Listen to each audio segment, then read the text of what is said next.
Walid இப்னு முகைரா என்று சொல்லப்படுகிற ஒருவன் நபிகள் நாயகம் ஸல்லல்லாஹு அலைஹி வஸல்லம் வருகிறார்.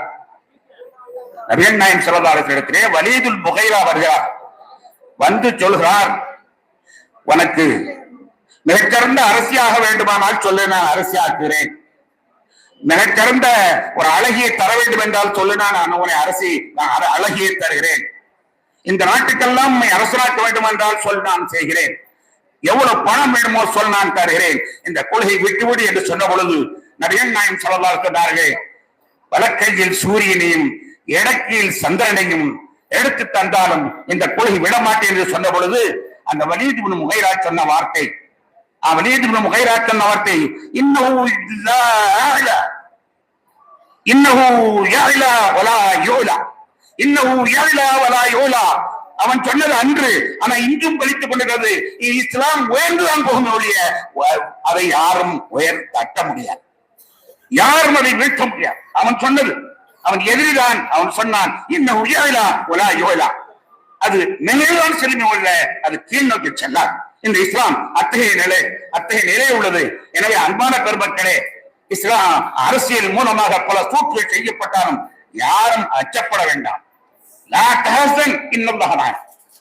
இதை மட்டும் நினைவு வைத்துக் கொள்ளுங்கள். லா தஹஸன் அன்னல்லாஹ மஅனா. கவலைப்படாதீர்கள், அல்லாஹ் நம்மோடு இருக்கிறார்.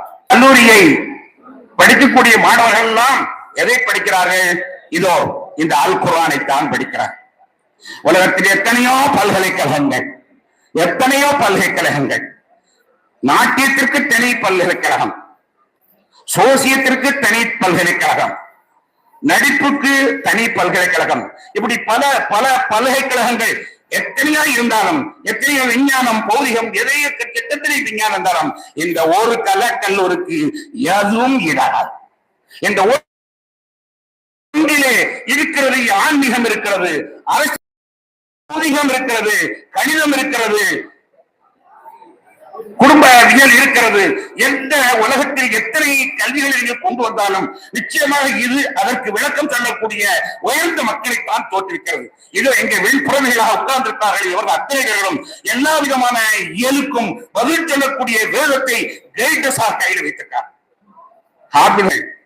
எந்த மொழியிலாவது ஒரு 848 பக்கங்களை மனப்பாடமாக உபயோகிக்க யாரால் முடியுமா?